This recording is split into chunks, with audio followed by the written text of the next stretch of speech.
Welcome to another RPL Regency Petroleum Limited earnings call. The second quarter for RPL ended on June 30th, 2024, and the team, Andrew Williams, CEO, and Jerry Grant, Financial Controller, are here. They are here today to talk about the results and to share where the company is looking to go next. If you are a shareholder, then you would certainly want to be here for this call. You want to hear what the team has to say. If you are a non-shareholder and you're considering becoming a shareholder, you also want to be here. This is a part of RPL's commitment to transparent communication with their shareholders and to continue building trust, to continue building on their legacy. So we invite you to listen into this call and to have your questions prepared for the question and answer section, where you will get to ask directly your questions to the CEO and Financial Controller of RPL. The company would have reported 86% increase in net profits quarter over quarter, and that is pretty significant. So we are here today to see how they've done it and what they plan to do next, so that you, as their shareholders, can be informed in your decisions. Please help me in welcoming Mr. Andrew Williams, CEO of Regency Petroleum Company Limited, to the platform. Thank you, Renee. You're most welcome. Thanks for having us again. And welcome. Always a pleasure. Once more. Welcome yes, once more. I'll hand over to you, Andrew, for you to go ahead and host your call. Thank you for doing this as always. Okay, thanks again. Welcome once more, everyone, to our earnings call for Q2 2024. And we'll start out by having a word of prayer. Let us pray. Heavenly Father, as we come to you this morning once more, we thank you again for this opportunity for us to share with our shareholders. Thank you for waking us up this morning. Thank you for life. Thank you for all your blessings upon us, oh Father, and your mercies upon us. We ask that you continue to keep us safe, continue to be with us, and strengthen us in your faith. In Jesus' name we pray. Amen. Okay, welcome once more. And thank you again to the L.E.A.R.N, Grow and Invest team for facilitating this process and this cause where we can share with our shareholders. All right, so let's get right into it. For Q2, we are quite pleased to announce our sales have increased up to 168% from quarter over quarter. So Q2 2023 in comparison to Q2 2024, we have seen a 168% increase, which I would say aligns with what we have been speaking about prior to now and our expectations, our targets. So we are pleased to be announcing what we have targeted and even exceeding what we have targeted. With regards to operating profit, gross profit, net profit, we can see significant increases there. Gross profit up 61.53 million. It's up 21% from quarter over quarter, Q2 2023. And most of all, our net profit has increased up 86%. So we are now seeing $26.4 million in net profit, which is quite significant for the company as we continue to grow. All right. We also are pleased to be fulfilling what we have spoken about and what we have been talking about. So we have had another significant achievement for us, where we have had our first franchise location, which is located in Westmoreland and on the main road from Westmoreland to Montego Bay. So it's a L.E.A.R.N district. And we are quite pleased to announce that we have had our first franchise holder, and we can talk further about that later on in the session. Spanish Town Road, there was a delay, or there have been delays, but we are quite optimistic, as stated, of a September opening. We have had numerous sort of delays at what we weren't expecting, but we're still looking forward to a September opening.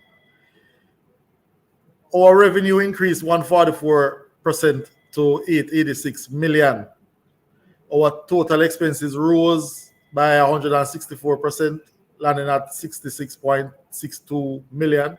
And our earnings per share increased from 0.024 to 0.042. We'll discuss further with my FC. We'll go into the financial shortly. And we also had something new within the company where we announced our Sunday closures. Again, we will discuss further in the session, but we are now closed on Sundays, primarily, which I must state, to recognize what God has done for the company. So it is in recognition of the Lord for this Sunday closure. You know, that's the primary purpose, just to recognize what God has done for the company. And we have so chosen a day for that recognition and for rest and worship for our employees also. We can now move on to our FC, Mr. Jerry Grant. He will go into the financial highlights. Yes, thank you, Mr. Williams. Thank you, Learn and Grow team, and good morning to our shareholders. Well, my chart is showing all green this morning, and I'm pleased.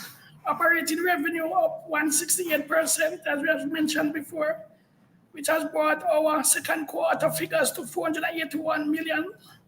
Our gross profit up 127%.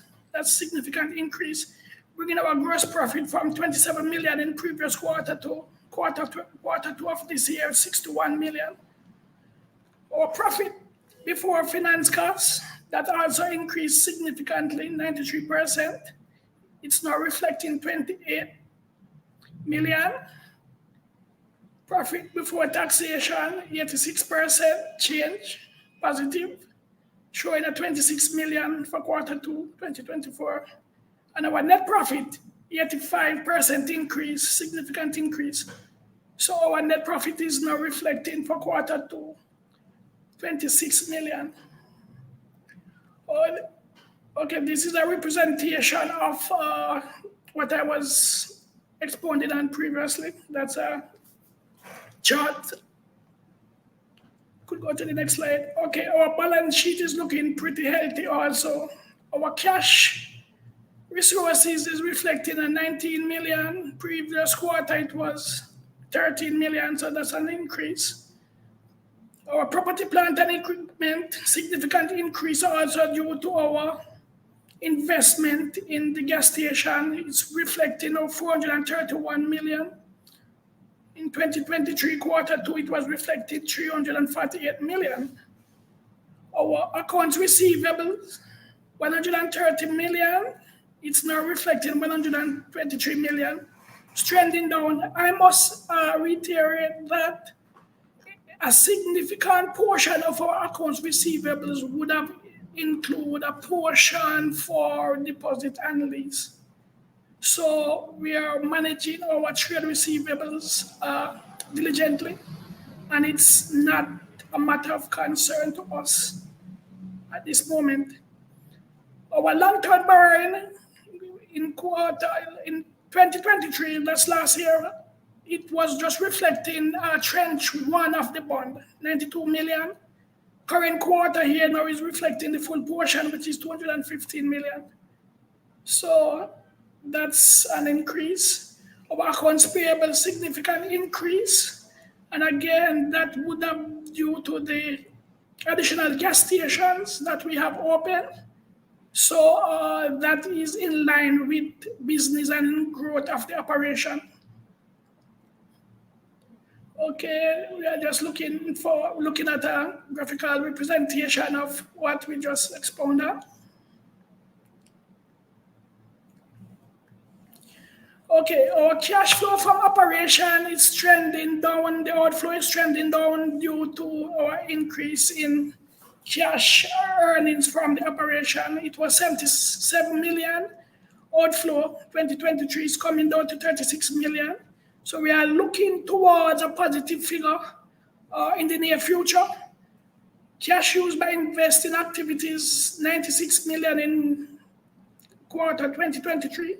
And that would have reflected the a lot of investment in the gas station. It's coming down quarter 2024. We are winding up mainly on the construction aspect, so a few cash outflow in that regards. Cash used in financing activity, 2023 quarter positive figure reflecting the inflow of the bond. For 2024, there would not have been any payment on the principal of the bond. So what we are seeing here is just payment and finance lease, small figure 237,000. So that is what is reflecting right now on the cash used in financing activities. I would now turn over to Mr. Williams to continue his company outlook. Thank you, Jerry. Okay, so with regards to our outlook, company's outlook, we are looking forward to our proposed service stations, or we are currently in negotiations to have proposed service stations on the south coast of Jamaica. And we're always looking, so we're in various different negotiations currently, and we are looking to have in very short order approvals to have service stations open, or a service station open on the south coast. So currently I would say we are dominant in Westmoreland, and we have one opening shortly in Kingston. But as I always state that we are seeking expansions across the island. We want Regency Petroleum to be a household name, and we are seeking to expand across the island. So we have opportunities that will come across our desk, our table, and we are taking advantage of these opportunities.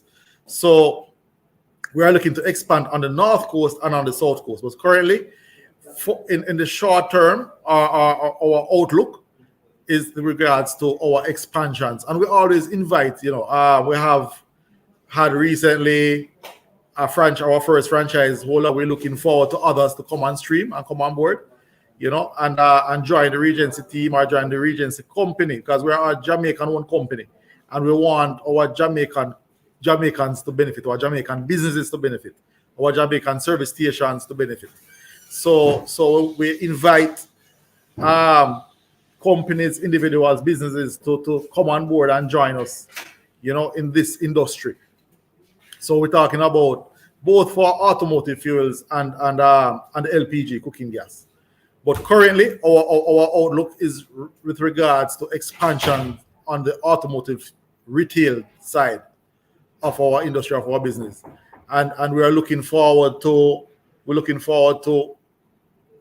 in very, very short order having approvals to have a service station on the south coast, and we're also in negotiations for locations on the north coast also. So that's our current outlook, and we want to grow across the country. I can't say it enough. We want to grow across the country. We're expanding our team. We're employing Jamaicans to work in a Jamaican-owned company. So as we grow, we'll provide employment and social and economical development for these communities or whichever regions or areas we may enter. We are a Jamaican-owned company. We want to include Jamaicans. So we look to expand our team and have it as a fully Jamaican-owned working in company, Jamaican-owned company, meaning that we have shareholders who are Jamaicans. So it's a publicly listed company, so to invite, to always have Jamaicans. And it's the right time now to become a part of Regency Petroleum with regards to the stock exchange and the cycle and the phase that the stock exchange is in. I would say this is the right time to become a part of Regency Petroleum. If you follow the stock market, you'll see there's a cycle usually, and we are in a certain part of the cycle now, which will change over time. And in my opinion, it's the best time now to own a piece of Regency Petroleum, because probably as time goes on and the expansions and the growth, it's going to be more difficult or more challenging, more costly probably to own a part of Regency. So thank you again to our shareholders, and we'll move into our question and answers now. we invite any questions that you may have. All right, fantastic. Thank you so much, Andrew and Jerry, for the presentation. Thank you, as always, for the transparency and for continuing to inform your shareholders. So I have two questions before we jump into the questions from the audience. And the first one is really about the Sunday closures, right? So it is a bold move to decide to close on a Sunday when you have a business like yours, right? When it is that you're dealing with whether the gas stations or the cooking gas segments, the LPG, because people will tell you that cooking gas finish on a Sunday very often, right? So why Sundays? Or not, well, that is the question from the audience. Why choose to close on a Sunday? But I also wanted to ask you, as a second part to that question, how do you see that impacting your revenue as a company? Okay. All right. So the first part, let me see if I understand it correctly. The first part is why did we choose to close it on Sunday? Why a closure? Okay. So Regency Petroleum was initiated or started business in 2018, and we are now in 2024. In 3 years after inception, we were listed on the stock exchange, and after being listed for 2 years, Regency Petroleum has achieved has had significant achievements in growth, particularly. And I would say this is primarily due to our faithfulness to the Lord and our inviting him into the company to be a part of the company also. And with all the achievements and all that we have, everything that Regency has done and achieved, I would say, in my opinion, the least that we could do in showing our appreciation to the Lord is to recognize him, choose a day in recognition of him and what he has done for the company. Now, choosing to close on a Sunday, I can say it is the primary focus is not that we choose to close on a Sunday, but is the fact that we choose to recognize what God has done to the company or for the company. And it so happens to befall on a Sunday, right? Now, we're a publicly traded company.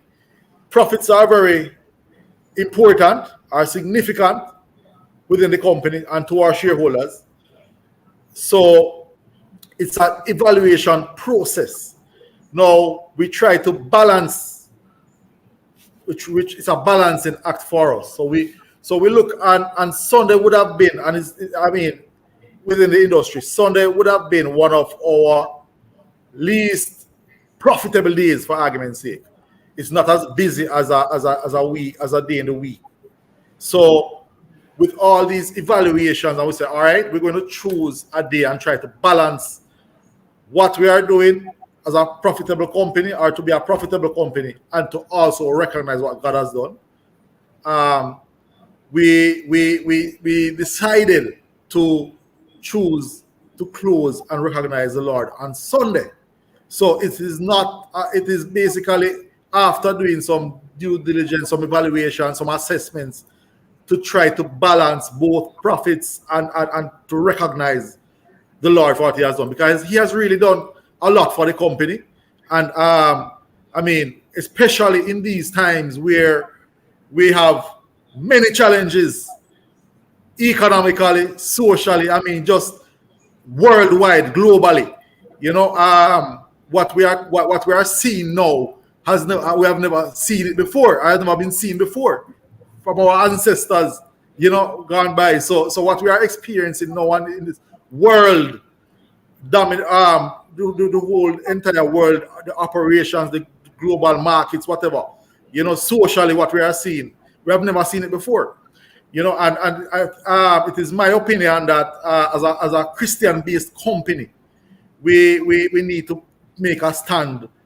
We cannot tell anyone what to do, but we have a company, so we can put policies and regulations, rules within our company.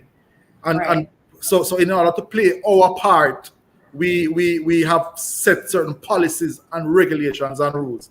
You know, and that's where we're coming from with the Sunday closure. So I don't want to dwell too much on a Sunday closure.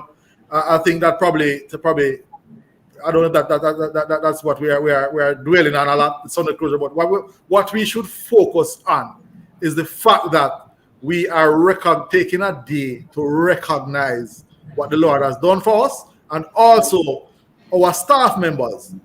So, it's a day for rest and worship. You know, so we hope that our staff members will take the opportunity to take some rest, spend time with family, and worship also. You know, and we take a step further, because we have plans to also we have plans to broadcast church services at the location, so you can have a drive-in. So it's basically you drive in, you don't have to dress up. We don't want to encourage you to come into worship. So it's a drive-in. You can drive in, you don't have to dress up in your suits or whatever. You get up out of bed, you drive in with your family, your children, your kids, and probably taking a half an hour service. It can be any denomination service. Anything. We will broadcast a number of services throughout the course of the day. So it's not so that's the next step we want to move towards. You know, so it is, as I said, it is primarily to recognize what the Lord has done for the company and for our staff members to have a day of rest and worship. Yes, absolutely. Thank you. So while I'm aware of it, I know that there are persons who may not have been aware of your why. That's why I wanted to bring that to the fore, for there to be an appreciation of the why. And Omar said it in the chat that Chick-fil-A is closed on Sundays and they're fine. Right. It is indeed scriptural. Seek first the kingdom of God and his righteousness, and all other things will be added unto you. So we do know that on principle, on biblical principle, it is well. It will be good. Another comment from the chat says that they respect your position on closing on a Sunday. Anything that is done in an attempt to honor the Lord, he will bless. You have my support. What doesn't make financial sense still can make godly sense. So I believe you do have the support. And while there are others who may not have the same stance, may not have the same beliefs, as you rightfully said, you have a company and you're able to put these things in place in order to honor the Lord and to continue standing on faith. So thank you for that. So I want to jump into the questions from the audience. I do have one other question, but I'll hold mine until after we get through the questions from the audience. So the first one is from Troyan, and he says, what restrictions, if any, prevent RPL from refilling another company's branded tank?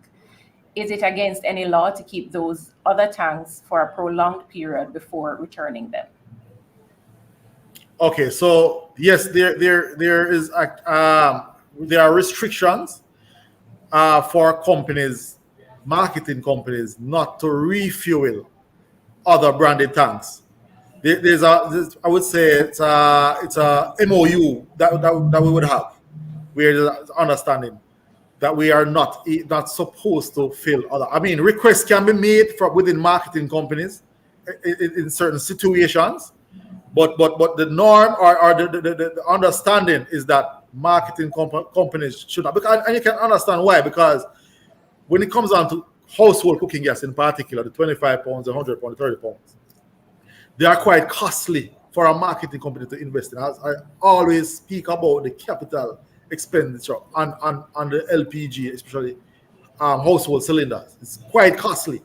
And if you as a marketing company invest hundreds of millions, in some cases billions of dollars, Jamaican dollars, in these cylinders, and to have other marketing companies just going around and refueling them without capital outlay. It is really unfair to the marketing companies spending these large sums of money for the other marketing companies. So yes, there are restrictions, there are fines, there are actual fines if you are caught doing so. So that's totally and absolutely discouraged within the industry. And as I said, primarily because of the capital outlay that whichever marketing company would have put out for their cylinders, for their particular cylinders. And there are a number of other stuff like safety and all those stuff, which will be responsibility of the marketing company to an extent, Understood. Next question is, what are the plans for growth of the LPG business line?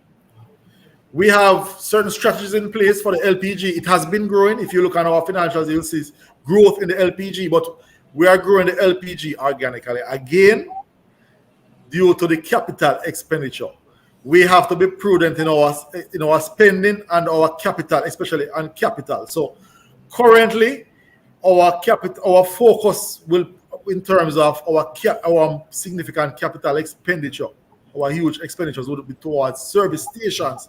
However, whatever profits are earned from our LPG sector will be reinvested is being reinvested into the LPG. So yes, we are growing the LPG industry again.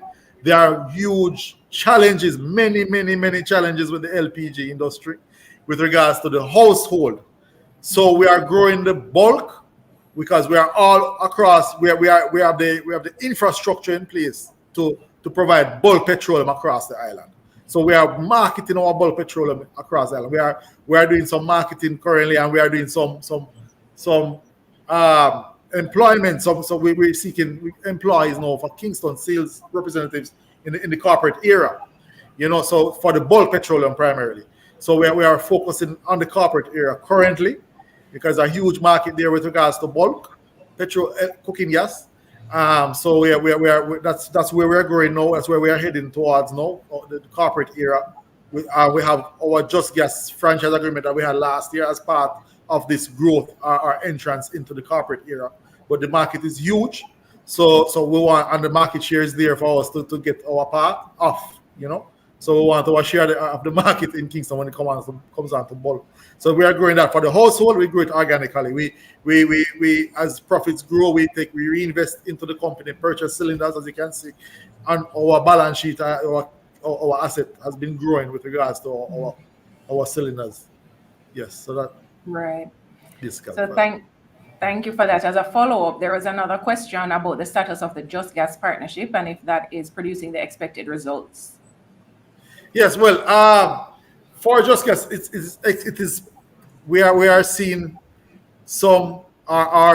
We saw in the initial stage a lot of increase in the bulk petroleum, but it is very challenging. So what we find is that the competition is now responding.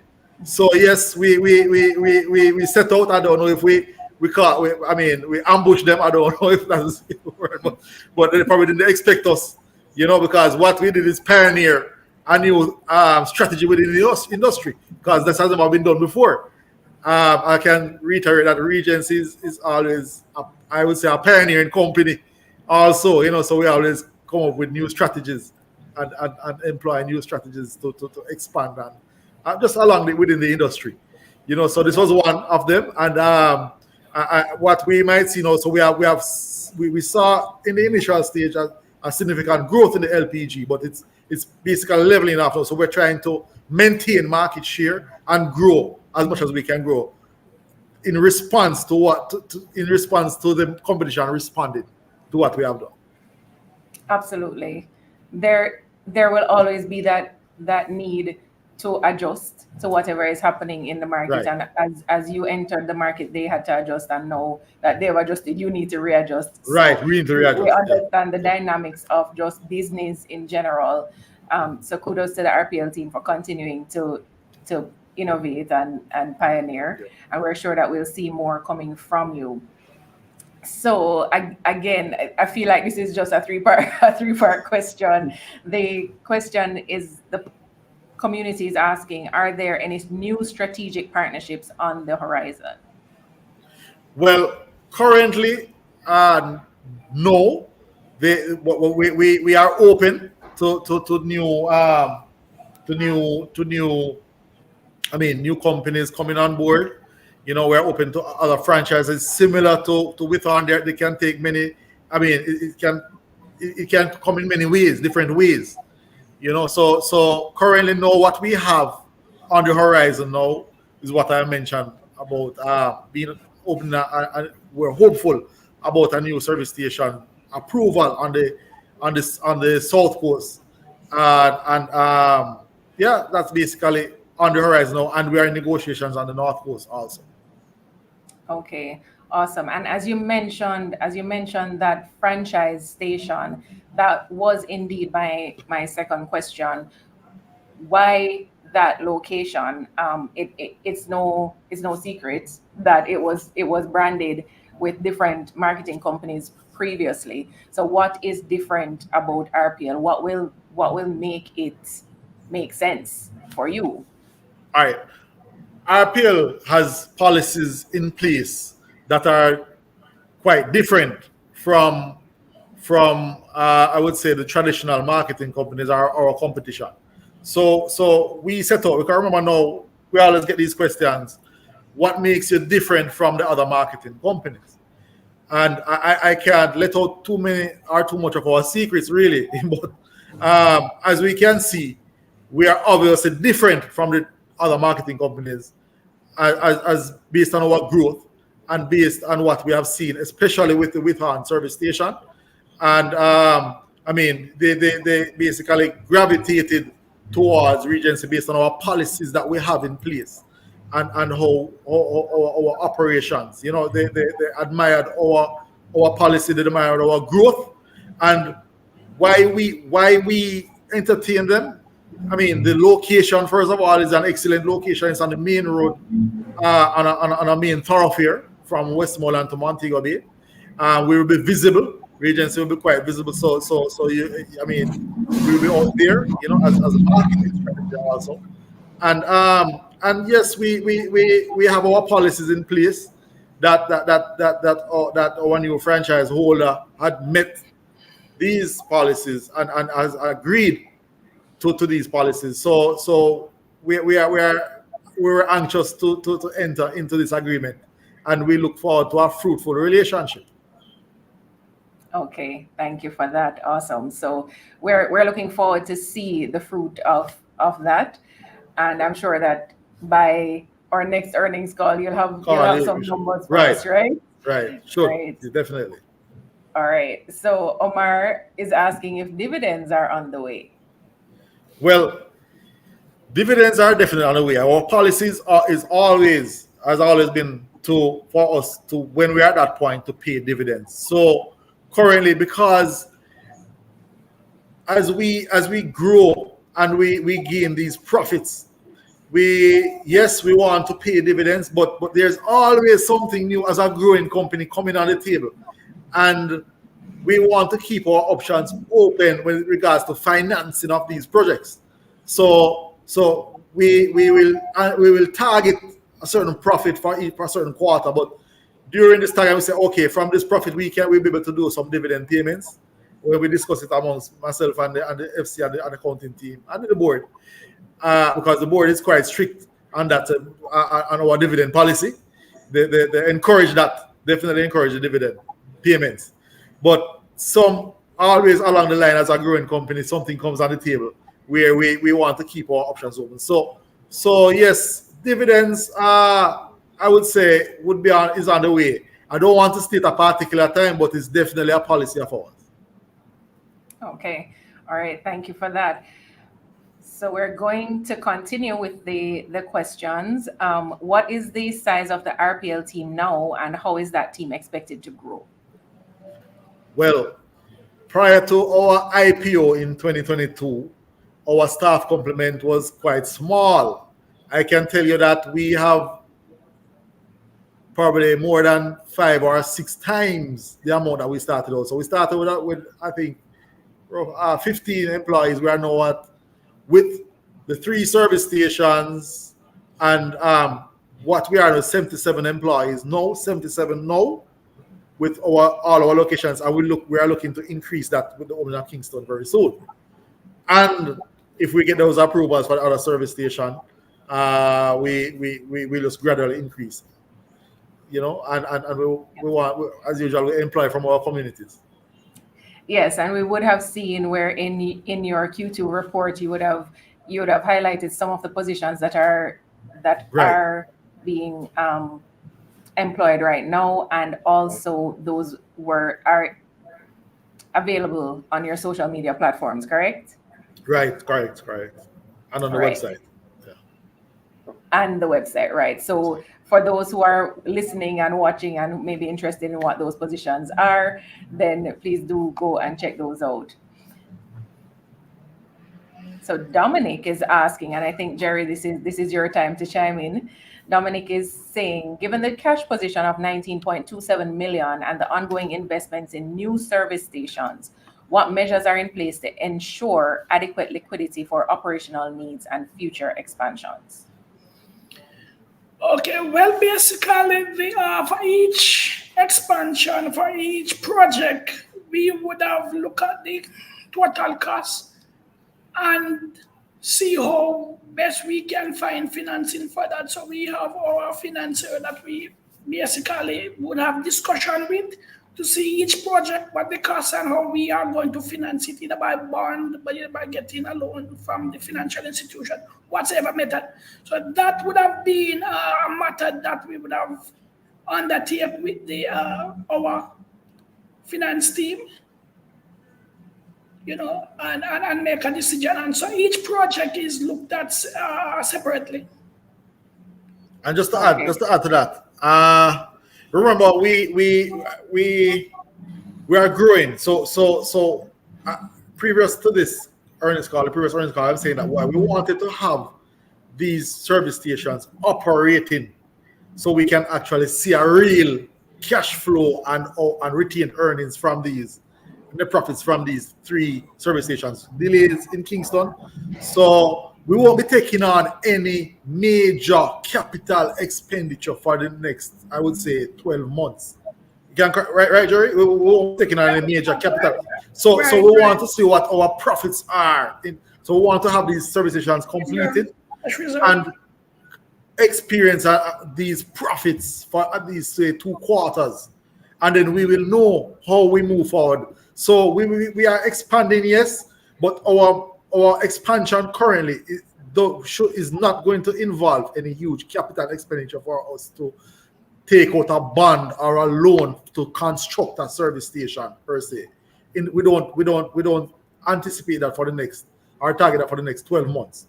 We can expand similar to what we did in L.E.A.R.N with our franchise agreement, which is a small, minute capital expenditure. That's primarily for rebranding, So yes, we can, in the next 12 months, open 3, 4, 5 more service stations, Regency branded, and it doesn't take that capital outlay. So that's where our focus is on right now. So which is why we say we are open to partner with Jamaican companies within the industry. And our policies are quite different. We don't have so much red tape and whatever needed. We want to grow together with our Jamaican companies. So we try to make it inviting for you to come on board. Understood. So before we jump into this next question, as you're speaking about funding, etc., there is that expected increase of the market cap on the junior market. I believe there was a question about it in the chat somewhere. And the question was really if there's an intent for RPL to take advantage of that increased junior market cap. Well, definitely, if something comes on the table. As I said, we don't plan to do any huge capital expenditure currently. But if something that is very attractive comes on the table that requires it, and shareholders of the company will benefit, definitely we will consider that. Okay, thank you for that. The next question from Humble Boss is, what's the reason for the Negril cafes not being open as yet? Well, I remind you that Negril location is a leased property. It is not owned by Regency Petroleum. So where Negril is located currently, we are still doing our due diligence in terms of profitability of this cafe being open there. So we are still doing our diligence on that. Currently we are quite profitable with our operations now, and it's going to be a part of the lease. I know we have a deposit on lease down there, but at the same time we have to be prudent in what we decide to do. But however, the proprietor, there will be a cafe open down there, for sure. Okay. All right. Thank you for that. Tryon is asking, how confident are you about the bid for the gas station at the airport? Well, we are quite confident, I can tell you, but it's a bid open to the general public, who are to all marketing companies, of which majority are participating, if not all.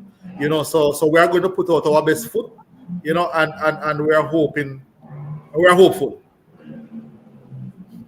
Understood. We do also understand that there's not much you can say about it. It's a bid, and it's up to the person who are assessing the bid. Right. The next question: does franchising only apply to service stations, or does it apply to LPG as well? No, man, I'm happy for that question. I didn't touch on that at all, but definitely it applies to LPG as well. Again, it requires a huge capital expenditure. So our policy with regards to franchising the LPG, I can just tell you, we franchise Just Gas for the bulk LPG, and that capital outlay for Just Gas was no less than $30 million. No less than that. And that's a very conservative figure. So the capital outlay for a franchise agreement for the LPG with regards to household cylinders now. So Just Gas was bulk petroleum, which required trucks and storage equipment and so forth, approvals for storage. For the LPG, I'm assuming that you're asking about the household cylinders, 25 and 30 pounds. That would require a minimum investment in the region of $12 to $15 million for the partnership with that. And that's primarily with regards to household cylinders investment, your stake.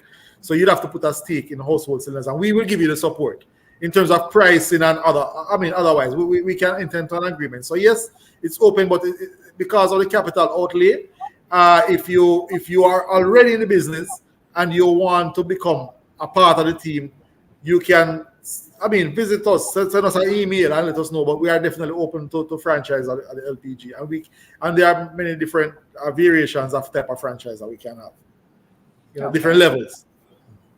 Thank you for that.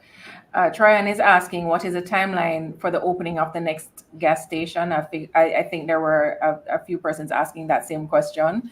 Well, as I stated, that we are optimistic about September for the Kingston location. Right. And I would just ask, for those who were asking about the timeline for the gas station, to confirm that it is indeed the Kingston gas station that you're referencing, because there's no other timeline for any other station. In our gas stations. Right. Dominic is asking, how much of the increase in sales is directly attributable to the new service stations? Well, off the top of my head, I don't know if Jerry can answer it more accurately, but the increase, we have been seeing increases from January. Well, we have been seeing significant increases since the last quarter of 2023. That was attributable to the opening of our Paradise location. So if you look at our financials, you will see our revenues marginally growing from the first quarter of last year, 2023, to the second quarter, to the third quarter, where there was a little jump, and then to the fourth quarter, a significant jump in revenues. And that was primarily due to Paradise location opening. Now, for the first quarter of 2024, you will see another significant jump, and that was attributable to our opening of our Negril location in the middle of January.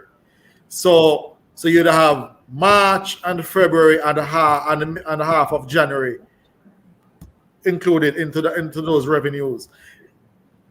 Second quarter just completed in June. You would have Paradise location, Negril location, and the Savlamar one being reflected in the second quarter. So you see that what would the cause of that drop. So I give it to you in stages. So to answer your question about what percentage of let me assume that you're asking about this last quarter. So of this last quarter, the new service stations would have been Paradise and Negril. I would say 75 to 80% of the increase would be attributable to the opening of these two service stations. That's with regards to the last quarter results of June. So of that last quarter revenues, 75 to 80% of the revenues will be made up of Paradise and Negril locations. And of that 75%, I'm going to go further for you. Of that 75%, I would say 40% of that 75 are 55 to 60% of that 75% would be from Negril. So in other words, the Negril location is doing extremely well. Okay, thank you for that breakdown. Jerry, was there anything you wanted to add to that, or? Oh, that's pretty comprehensive. That's on the border. Okay. Yes. Okay, I thought so as well. Sean is asking, what can we look forward to from RPL for the rest of this year and Q1 next year? Well, the opening of Kingston location for sure, and that's for this year, and so for the fourth quarter of this year, we should see another significant jump in our revenues. That's what we are targeting. And for the first quarter of next year, it should be another jump in our revenues just by having these service stations open. So I'm expecting a significant increase for the fourth quarter of this year when the Kingston location is open. So at the end of the fourth quarter, we should see us in another, because this will be open for a completely new service station in a new region, of which we anticipate huge volumes of sales to be based on our due diligence on that location.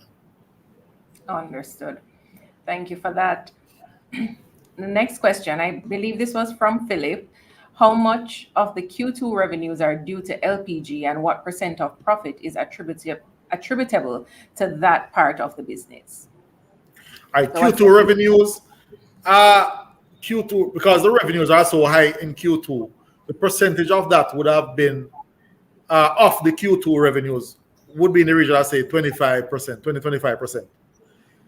However, it is still a significant growth because the overall revenues have grown so much that 20% of that is still a huge growth in the revenue for the LPG from where it was before.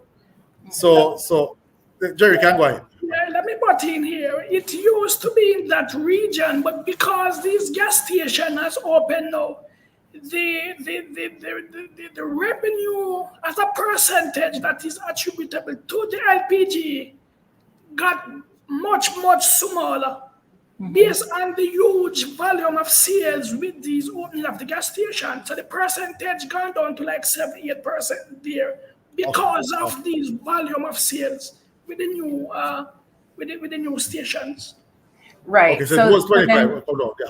Yeah, right. So then the follow-up question to that then is what is the increase in LPG itself? Was there an increase quarter over quarter for Q2 in the LPG revenues, and what was that increase? Yes, there was a slight increase, right? But it's nothing to speak of. The majority of the increase here is due to the operation of the gas stations, the volume of sales and so forth. Okay, understood. Thank you for that. Philip is asking, are margins different across service stations, and if so, how? Well, margins are definitely different across service stations, and it's based on your location. I mean, we have to. It's a balancing act again. So we have to, whichever location you are, you have competition, the competition around you. So we have to respond and also attract our customers. So we have to respond to the competition, attract our customers, and be profitable at the same time. So it's a balancing act of many different factors. So you'll find that the margins will be different. And it's primarily based on locations. For many reasons, if locations for logistics in terms of transportation of our product to the location, and also our competition, our surrounding competition, and how we can attract customers to our location. So there are many different factors involved with that. Understood. Omar is stating first that the Kingston location is a very good location for a gas station because of the buses and taxis that frequent that road. So the question now is, what are the strategies in place to ensure that RPL gets those customers? Well, I can't go too much in those strategies that we have in place. However, we always try to stand out as a company when it comes down to customer service and competitiveness. To bring to draw our customers in. And our location, as you said, is an excellent location. So we just need to play our part and be Regency, do what Regency is good at. That's right. And Robert is asking, does RPL plan to engage Trans-Jamaica to build any service stations along the toll road? Well, our service station, I can say, that we are proposing currently is actually along the toll road. So I don't think we need more than one. Okay, thank you for that. And I see another question from Sean. How many stations does RPL want to open by 2030? 2030 is 6 years from now. So in our timeline, because as I said, we currently are inviting companies that are within the industry to franchise with us. We have that invitation out, and we will see what happens over the next year to 2 years, 24 months, the next 12 to 24 months. Simultaneously, we are always seeking locations across the island. We have certain strategic locations that we would look at first or put priority on. And if these locations, if there's an opportunity in these locations that we have in our planning still, because in our planning, we identify particular locations that we would want to have Regency service stations. And if an opportunity arises where we're not able to franchise, but we have to construct, because these locations are quite attractive, or these regions or areas are quite attractive, and would be attractive. So we then know we would seek to expand in these locations by our capital outlay. But by 2030, I would say, that's 6 years from now. We want to be a household name in Jamaica. We want to be in all the prime locations, prime areas, central areas in Jamaica. So we're currently at 4 service stations, 5. So I'm thinking that we would have 1 in each parish, at least 1 in each parish by 2030. All right, that is noted. Thank you. Philip is noting that the Negril station being opened 24 hours started just before Dream Weekend, and he's asking if that worked out well. Well, yes. It didn't. It was new. A lot of persons wasn't aware of it. So the 24 hours, it's still a work in progress, I would say. It's still. Persons are still learning about it. It's not fully known or advertised, or it's not fully known amongst the community as yet. Mm-hmm. So we're still in that growth stage for especially for the night. opening hours. I can see too where that is a part of the balancing that you would have spoken about earlier when we had touched on the Sunday closure, and you're speaking about balancing the different factors. Being able to open a station 24 hours would help also, or I'm suspecting that it should help also with closing some of that gap. Even though Sundays, you said, were not very high traffic days for RPL. So is that a part of the conversation that was held to decide on that 24-hour opening? And how long will you be assessing before you determine, yes, we're going to keep it 24 hours, or no, this is not working out? Well, I would say our assessment stage, and it's funny you asked that because we just discussed that in a management meeting earlier this week, and I would say we have completed one fortnight already, and it's the first fortnight really. So I mean, and as I said, it's people are still becoming aware of it. So we would do two, 3 more fortnights and see and assess from there the 24-hour opening. I can tell you though that we have developed some loyalty amongst our customers. So, and they're becoming accepting of our Sunday closure. And what you find is that we will have a busy Saturday evening and a busy Monday morning. You know, that's what we have noticed. We have seen a much busier Saturday evening and busier Monday morning. So I think they are planning around it, which is good. Yes, you know, that is good. That is adjustment. All right, I think we have a few more questions to go so far. Robert is asking, are the stations being built to be energy efficient with solar power? Okay. No, well, not the Kingston location as yet. We are still doing our evaluations on the solar. Currently, our operation, our power cost for the operation of the service station, believe it or not, for the gas station, is lower. It's not marginally; it's almost significantly lower than a service station with a convenience store.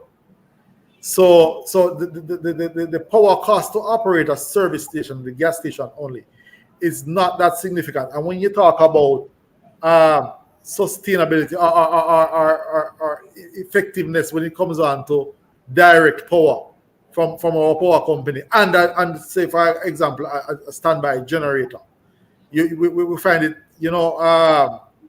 quite consistent when it comes on to power source. Don't get me wrong, the solar is very good option. It's something that we need to consider for our own service stations moving forward, for sure. We definitely would implement that. The capital outlay again is there, but we still evaluations on that. But yes, it's something that we are considering to have solar powered service stations. As I said, this is our experience so far. The power costs, the electric costs, if you look at our financials also, the power cost is not that significant of a cost for our operation of a gas station only. It is quite more significant when it comes on to the convenience store with those refrigerators, ACs, whatever equipment being used there. So for sure, moving forward with our convenience stores, we will definitely consider solar power. The capital outlay is a bit higher, but yes, we will save. But for the gas stations, it is not that overpowering, that overhead cost for the power for the service station, and that consistency that we have via the power company and a standby generator. Because again, these locations are usually prime locations where even if the power company is out, it's not usually for long. It's not residential areas. It's business communities. So you find that there's a power outage. It's not usually for long unless there's a disaster. And we fared quite well, I can tell you, after the hurricane. If we were solar, this is why I'm saying I'm solar. If we were solar powered, we would have some challenges there post the hurricane if we were primarily solar powered, because that sunlight came out just for one day, but that overcast situation and so like it wouldn't be so consistent. We found that Hurricane Beryl passed in the after evening by well not 7, by about 9:30 the following morning we were open. You know, and there was no power in the community from the power company, but we had our standby generators in place, and we could open for usual opening hours. What restraints we had were the staff. So we had to close early because of the staff communities that they are from. Power wasn't back, and we didn't want to, any obstacles in the way to go home, for work. Yeah, of course. From an operational point of view, that was proof to us. That was of our system that we have when it comes down to power and the cost of power. Okay. All right, thank you for that. And it's good to know that it is a part of the consideration as you go forward. So this is our final question that we're going to take on the call. I will say to the audience, if there are any other questions that you have, please post them in the comments section below the video, not in the live chat. Post them in the comments, and we will pass those on to the RPL team for their response to you. So the final question that we have for you is, what are your thoughts on the stock price of the company? Is the stock undervalued? Well, I can try to answer to the best of my knowledge. And in terms of the stock exchange now, it's a market. That is a market, and where the stock exchange is at, what cycle, what phase, what stage we are at in the stock exchange. Currently, the stock market is down, and we are hoping that it will soon go back to where it was. Interest rates are quite high now, so there are the investors have alternative methods of investment. So the stock market currently is down. No, it's market determined, market driven. So in my opinion, when the stock market goes back to where it was, or when it's back up, yes, the stock price should follow, but it's market determined. And Regency Petroleum as a growing company, I would say this is the perfect opportunity now to take advantage of owning a part of Regency, because based on the growth projections that we have, I don't see where, when the market returns to where it was and the interest rates fall, it's going to be more costly to own a part of Regency than what it is now. So in terms of what the stock price is now, I would say it's market driven. So it's all based on the stock market and what is happening on the stock market. So I don't have much to say on that, but what I can tell you is what we have planned and the growth plans for the company and how the market would react to that, or whenever the market comes back to where it was. I hope I answered your question. Well, we'll ask the audience member if their question was answered, if they got what they needed from your response. But thank you so much, Andrew. Thank you, Jerry, for being here with us as always. We do appreciate the opportunity to have these calls with you each quarter. And I know that the audience, based on their engagement and the questions in the chat, we can see that they also appreciate the opportunity to ask their questions and to share their comments with you in this way each quarter. So at this time, I want to hand over to you for your closing remarks to the audience. And again, thank everyone for joining the call, and we hope to see you on the next one. Thank you, Renee. Well, thanks again, Renee and L.E.A.R.N Grow and Invest team for facilitating this process and to have a medium where we can communicate with our shareholders and just keep them abreast as to what is going on. Yes, you see the financials.